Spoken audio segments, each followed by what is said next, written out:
So the GOP held their first hearings from the sham weaponization of the government committee. And Democrats, they came prepared.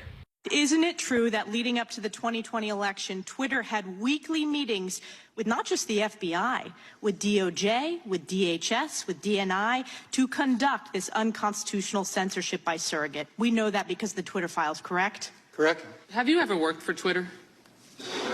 No. Do you have any formal relationship with the company? No, I just have an account. Do you have any specific or special or unique knowledge about the inner workings of Twitter? Nothing beyond the Twitter files and what I read in the media. So essentially, your responses to the questions here today were your own opinion and pure conjecture. This is a committee menacingly called the Weaponization of the Federal Government. Mr. Turley, have you ever worked for the federal government? Yes. What did you do? I did a couple of years off and on with an NSA as a lowly intern. I also worked in the legislative branch in various capacities. I represented Congress in court. That's not working for the federal government. You were an intern. Well, okay. No, I wasn't an intern. I was representing them. I understand. You were an intern at NSA. That's the extent of your federal government experience. So you retired 2 years before 9/11, right? That's correct. And you never investigated foreign interference in our elections, did you? No, I personally did not. And you have no experience investigating Russia's efforts to interfere in our elections through cyber attacks and social media, do you? Other than what I've studied and researched. Okay. And in 1999, when you left, did smartphones exist? Of a sort. Really? Yes. What?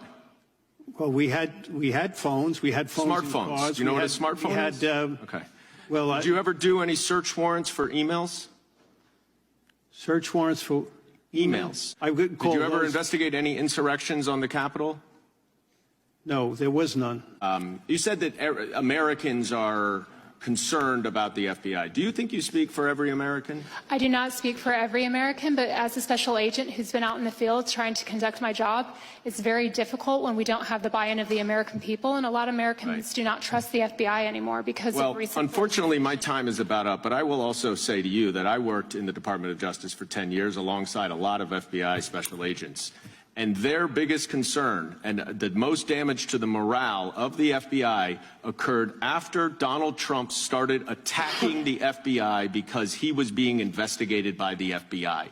And that is what this subcommittee is all about. I almost felt embarrassed for some of those witnesses. Almost. And this was just an absolute embarrassment for the GOP.